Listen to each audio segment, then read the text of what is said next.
मेरे गुरु आप और मैं आपके सामने बैठा शिष्य ऐसा कि जिसके जीवन में अंधकार है, अज्ञान है, प्रभु कृपा करो, मेरे इस अंधकार को दूर करो, कृपा करके बताओ भक्ति ज्ञान और वैराग्य से प्राप्त होने वाला विवेक, उसकी वृद्धि कैसे हो। और आप तो गुरु हो, और यदि आप मुझे नहीं बताओगे तो और कौन बताएगा। क्यों?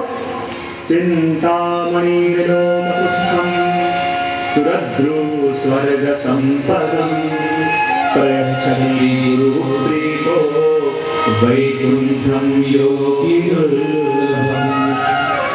आप तो गुरु, और गुरु की महत्ता तो यहाँ तक बता दी गई है। यदि किसी को कल्पवृक्ष मिल जाए तो कल्पवृक्ष में दे के क्या देगा? बोले स्वर्ग के सुख।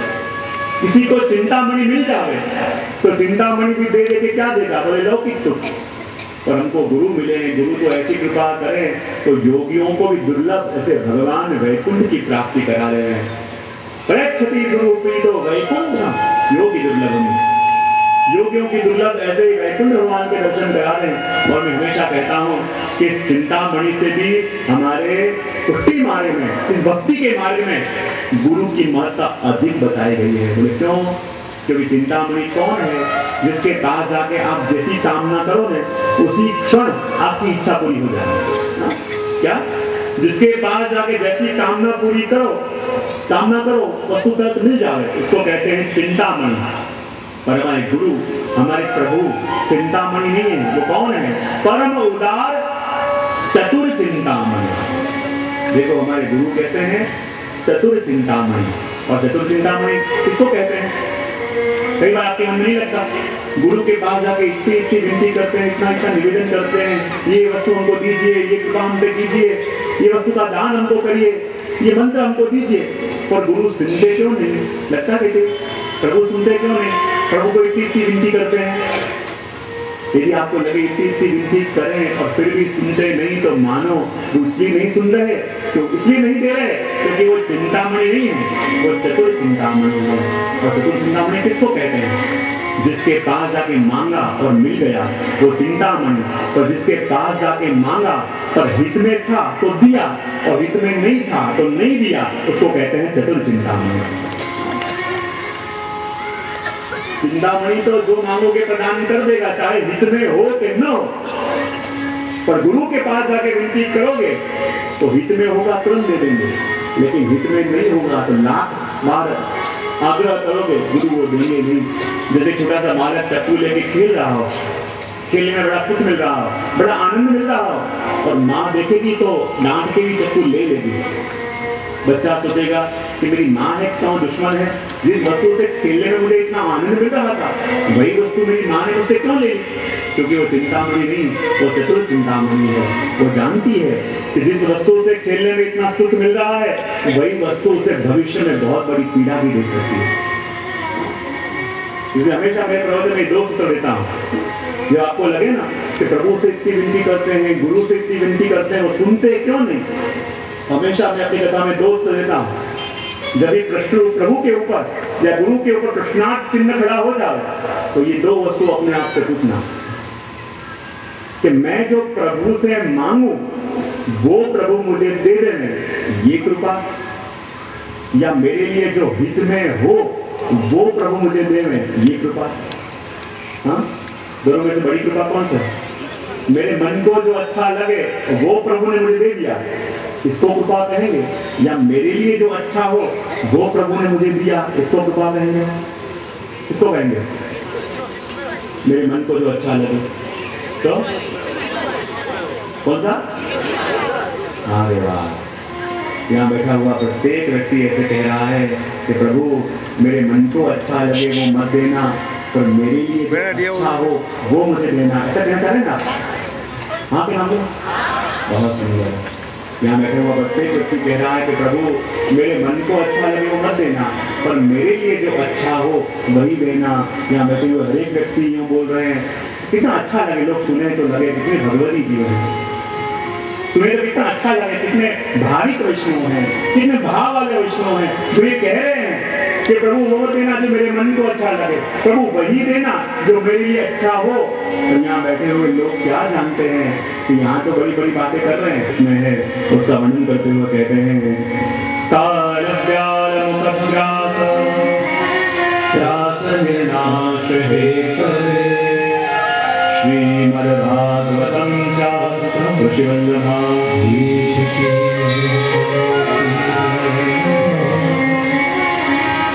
काका जी अपना हमारी विनती को मान लेके, मनोजी परिवार की विनती को मान लेके खास पधारे। आपसे वही विनती करते हैं कि जब जब भी आपको अनुकूलता हो जरूर पधारें और अपने वचनामृतों के द्वारा हम सबको दान करें। ये विनती आपसे करते हैं। श्री वल्लभ विठ्ठल की हरि श्री यमुना जी की बलिहारी श्री वल्लभ विठ्ठल की हरि श्री यमुना जी की बलिहारी श्री वल्लभ विठ्ठल की हरि श्री यमुना जी की बलिहारी श्री वल्लभ विठ्ठल की हरि श्री यमुना जी की बलिहारी। जय यमुना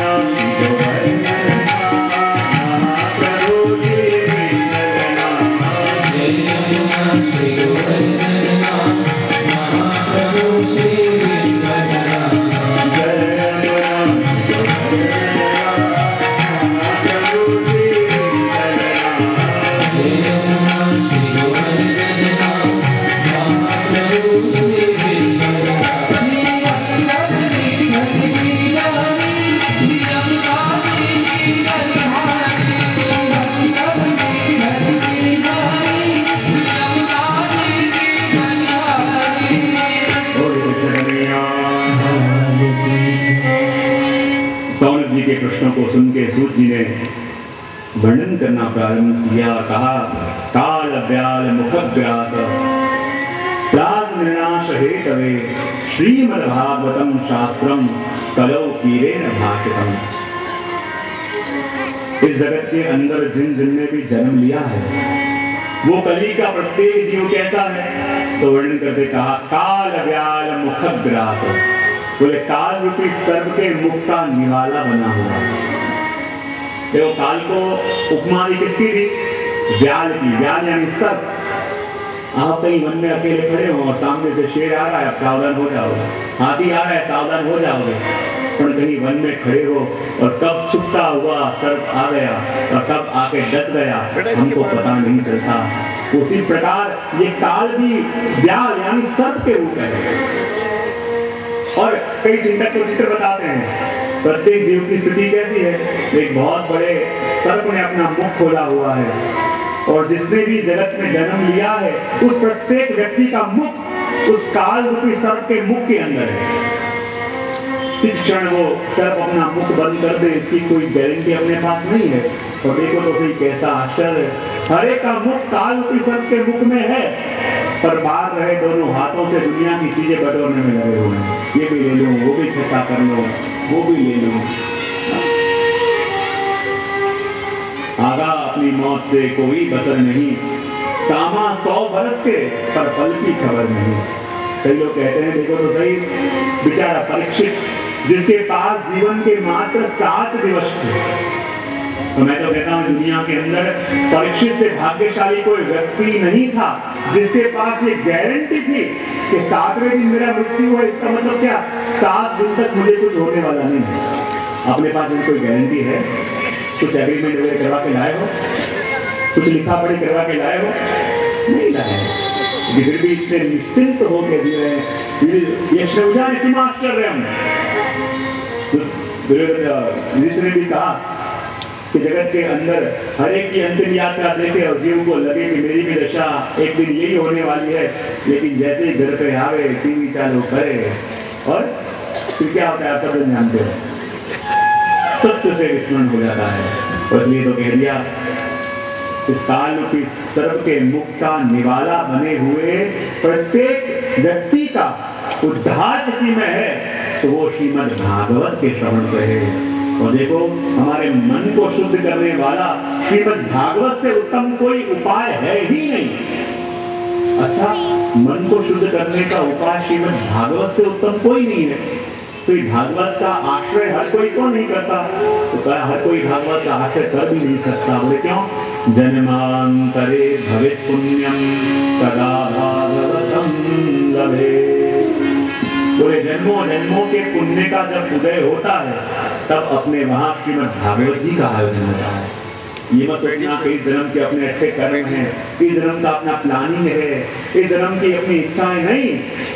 जन्मांतरे भवेत् पुण्यम। भागवतकार कहते हैं कि जब भागवत जी का आयोजन हो तो वो तो इस जन्म के कर्म नहीं, गत अनेक अनेक जन्मों में किए हुए सत्कर्म अब फल देने की तैयारी में जब आए तब हमारे घर में श्रीमद् भागवत जी का पदार्पण हुआ। ये तो वो शास्त्र है कि जब शिवदेव जी परीक्षित को सुना रहे थे, आकाश में से देवताएं अमृत का कलश लेके आ गए, लेकिन परीक्षित ने अमृत का कलश छोड़ के इस कथामृत का आश्रय किया। ये तो वो कथा है जो नारद जी ने भी एक बार सुनी। तो नारद जी ने कथा का आश्रय कब किया? कृपा करके मुझे बताओ। और तब सूर्य जी ने कहा, अब मैं तुम्हें वो प्रसंग सुना रहा हूँ जो प्रसंग मेरे गुरु ने मुझे अपना अंतरंग शिष्य मान के सुनाया था। और वर्णन करते हुए कह रहे हैं, एकदा हि विशालाया चत्वार सत्संगार्थं समायाता तदृशो सत्रनाम। एक बार बद्री विशाल के अंदर सनत कुमार सत्संग की कामना लेके गए और सामने नारद जी से उनका मिलाप हुआ। लेकिन देखो तो सही, जो नारद जी सदा गाते रहे, नाचते रहे, प्रसन्न रहे, आज नारद जी प्रभु का नाम भी ले रहे हैं, उनका मुख उदास है। और जब नारद जी जैसे वैष्णव का मुख उदास देखा, सब तुम्हारों से सहन न हुआ और पूछ बैठे, कथं ब्रह्मंदीन मुखं कुतश्चिन्तारो भवान् त्वरितं गम्यते कुत्र कुतश्चागमनं भवान्। तो तुम्हारे ने पूछ लिया, देवर्षि सदा आनंद में रहने वाले आप, सदा नाचते गाते रहने वाले आप, लेकिन आज आपका मुख उदास क्यों है? आप तो वैष्णव हो, और वैष्णव वो सदा प्रभु के नाम में मत रहे, सदा नाचता रहे, गाता रहे। कृपा करके मुझे बताओ आपके दुख का कारण क्या है, और ये भी मुझे बताओ आप कहां से आ रहे हो, और ये भी मुझे बताओ कि कहां जाने वाले हो। अब देखो सनत कुमारों को आश्चर्य इस बात का हुआ कि नारद जी के पास दोनों के उत्तर है, कहां से आया ये भी जानते हैं और कहां जाने वाला हूं ये भी नारद जी जानते हैं, और फिर भी दुखी हैं। इसलिए सनत कुमारों को आश्चर्य हुआ क्योंकि जगत के अंदर इंसान दुखी इसलिए है क्योंकि कहां से आया पता नहीं है, कहां जाने वाले हैं पता नहीं, इसलिए अपन दुखी है। और नारद जी तो जानते हैं कहां से आया, ये भी जानते हैं कहां जाने वाला हूं, और फिर भी दुखी है। मुझे कृपा करके बताओ कहां गए? नारद जी ने कहा, मैं पृथ्वी का परिभ्रमण करने गया था। बोले अच्छा, पृथ्वी में कहां गए थे? कह रहे हैं, हरिक्षेत्रम कुरुक्षेत्रम श्रीरंगम सेतुबंधनम एवमावीश चतुर्थेषु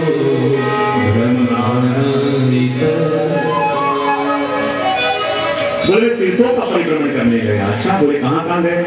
बोले मैं हरिद्वार गया, कुरुक्षेत्र गया, श्रीरंगम गया, रामेश्वर गया। बोले अच्छा, तीर्थों में जाके तो लोग आनंदित होके वापस आते हैं, और आप कह रहे हो तीर्थों में जाके आए फिर भी दुखी हो। बोले क्यों? नारद जी कहते हैं, क्या बताऊं, तीर्थों में भ्रमण करने के लिए तो गया, पर जो देखने गया वो तीर्थों में नहीं दिखा, पर जो देखने की बिल्कुल आशा नहीं थी तीर्थों में सब वही देख के आ रहा हूं। अच्छा, क्या देखा तीर्थों में? सत्यम नास्ति तपस्योचम दयादानं न विद्यते उदरं भरिणो जीवा वराका उद्भासि। बोले अच्छा, क्या देखा आपने तीर्थों के अंदर? नारद जी कहते हैं, क्या बताऊं, जिन तीर्थों के अंदर सत्य का स्थापन करने के लिए भगवान बार बार अवतरित होते हैं, उन्हीं पृथ्वी के अंदर आज सत्य का आचरण करने को कोई तैयार नहीं। और देखो तो सही, खुद तो सत्य का आचरण नहीं करते, पर जो सत्य का आचरण कर रहा हो उसके लिए भी कहते हैं, जो ये सत्य को पकड़ के बैठेगा दुनिया में कुछ कर नहीं पाएगा। उसको आचरण नहीं कर रहे, लेकिन जो कर रहा है उसको लोग करने नहीं देते। और तो और मैं हमेशा कहता हूं, कि सत्य की इंप्रेशन भी ऐसे बिगाड़ के रखी है कि सत्य तो हमेशा कड़वा होता है। कैसा होता है? कैसा होता है? हाँ, बोले सत्य का आचरण तो नहीं करते, पर सत्य की इंप्रेशन भी ऐसे बिगाड़ के रखी है कि सत्य तो हमेशा कड़वा होता है। पर मैं हमेशा कहता हूँ सत्य कभी कड़वा नहीं होता। पर ये और बात है कि हमेशा कड़वी बात कहने के लिए ही अपन सत्य का उपयोग करते हैं। किसी ने अच्छा किया, बोले इसमें कहने की क्या बात है, लेकिन जहां किसी ने गलती करी उसको सुना देंगे, कहेंगे हाँ हमारे तो सत्य सत्य कहने का स्वभाव है। अरे भैया सत्य कहने का स्वभाव है तो किसी ने अच्छा किया होगी तो उसमें क्या कहने का? सत्य का आचरण तो नहीं करते, लेकिन सत्य का जो आचरण कर रहे हैं उसको करने नहीं देते। सत्य नास्ति, सत्य कहीं नहीं रहा। तपस्योचन, दुनिया के अंदर कहीं तप भी नहीं रहा। और मन में जाके फिर तपस्या करना, उसी को तप नहीं बोलते। तप किसको बोलते हैं? भगवान ने जो साधन हमको दिए, जैसे लोगों का संग जीवन जीने के लिए दिया, जैसे पदार्थ दिए, उन सभी व्यक्तियों को, पदार्थों को, वस्तुओं को प्रभु का प्रसाद मान के जीवन को व्यतीत करें, वो भी हमारा तप है। लेकिन आज हमारा जीवन क्या है? जो मिला उससे असंतोष, और जो नहीं मिला उसी की कामना के अंदर पूरा जीवन व्यतीत कर देते हैं। हमारा जीवन क्या है? जो नहीं मिला उसकी हमेशा कामना, प्रभु ये भी नहीं मिला, प्रभु वो भी नहीं मिला। जो प्रभु ने दिया नहीं है उसकी कामना, और जो दिया है वो अनुकूल आता नहीं है, और उसी के अंदर पूरा जीवन व्यतीत करते हैं। तो जो मिला उसको प्रभु का प्रसाद मान के जियो, वो भी हमारा तप है। तो सत्यम नास्ति तपस्योचम दया दानम न विद्यते। कहीं पवित्रता नहीं रही, दया नहीं रही। दया नहीं रही यानी क्या? कई लोग कहते हैं क्या बताऊं, दया नहीं क्या? कई लोग कहते हैं किसी दुखी को देखता हूं तो मेरी आंखों में आंसू आ जाते हैं, किसी मुश्किल में पड़े हुए इंसान को देखो तो मेरा हृदय द्रवित हो जाता है। यदि ऐसा आपको लगता हो, कैसा आपको हो रहा है, इसका मतलब ये कि आपके अंदर बहुत दया है। तो ये दया दो कौड़ी की है। कितनी है? हाँ, क्यों? किसी दुखी को देख के दुखी होना, उसको दया बिल्कुल कहते नहीं है। क्योंकि पहले 5 लोग दुखी थे, उनको देख के आप भी दुखी हुए, तो दुखियों की संख्या कितनी हुई? 6।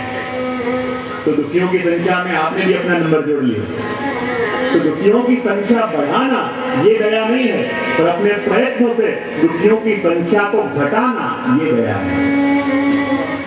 सत्यम नास्ति तपस्योचम दया दानम न विद्यते। कहीं दान भी नहीं रहा। दान तो होता है लेकिन जो भाव होना चाहिए वो नहीं रहा।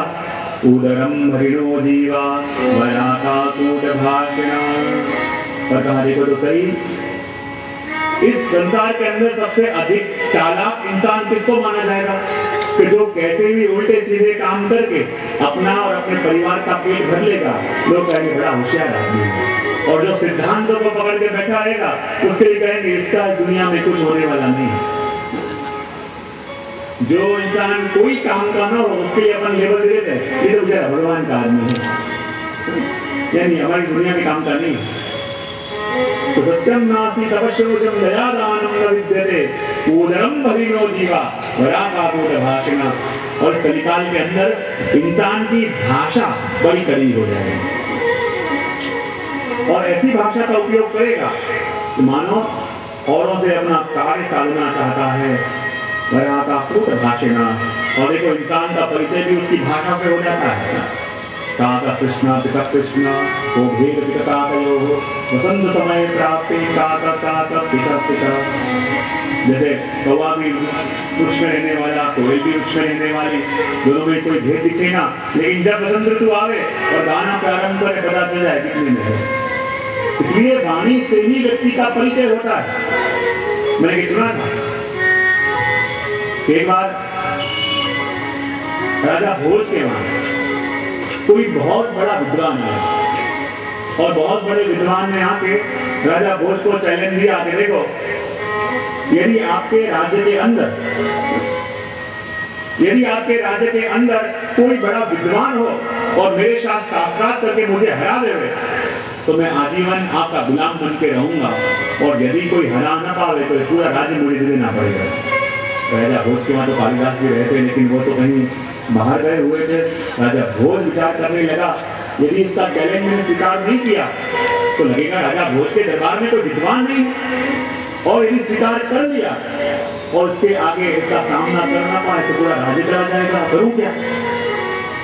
राजा भोज चिंता में आके और नदी के किनारे टहल रहे थे। टहलते सामने दुबला पतला आदमी को जा रहा है। आप तो राजा भोज लगते हैं? बोले हाँ। बोले आपने मुझे पहचाना? बोले नहीं। बोले कौन है तू? बोले मैं गंगू तेली। अच्छा। बोले क्या दुविधा है राजा आपको? बोले क्या बताऊं, बहुत बड़ा विद्वान ने आके मेरे दरबार के अंदर शास्त्रार्थ का प्रचार दिया है। यदि वो शास्त्रार्थ में स्वीकार कर लो और मेरे राज्य में से कोई विद्वान उसे हरा देवे तो मेरा गुलाम बन के रहेगा, और यदि हरा ना पाया तो पूरा राज्य मुझे उसको भी देना पड़ेगा। राजा भोज की बात सुन के गंगू तेली कहने लगा, चिंता न करो राजा, ऐसा हो तो आप मेरा शास्त्रार्थ प्रदर्शन कराओ। राजा कहने लगे, कहाँ वो इतना बड़ा विद्वान, और कहाँ तू एक वाक्य बोला उसमें 10 गलतियां हैं, तू उसके संग शास्त्रार्थ कैसे करेगा? बोले बोलूंगा तो गलती होगी ना। ऐसे करो, आप मेरा उस विद्वान के संग मौन में शास्त्रार्थ कराओ, वो इशारों से। बोली कैसे होगा? बोले हाँ, इशारों में शास्त्रार्थ होगा। बोले कैसे? आप खाली जाके उस विद्वान को कह दो कि कालिदास के गुरु आपके संग शास्त्रार्थ करने आने वाले हैं। और जहाँ शास्त्रार्थ का दिन निश्चित हुआ, हजारों लोग की भीड़ थी, सामने बड़ा सिंहासन आके वो विद्वान बैठा और कहला दिया गया कि आपसे चर्चा करने के लिए स्वयं कालिदास के गुरु आ रहे हैं। और कालिदास के गुरु आ रहे हैं सुन के बेचारा विद्वान आधा तो वहीं बैठ गया। तो कालिदास के गुरु कैसे होंगे? और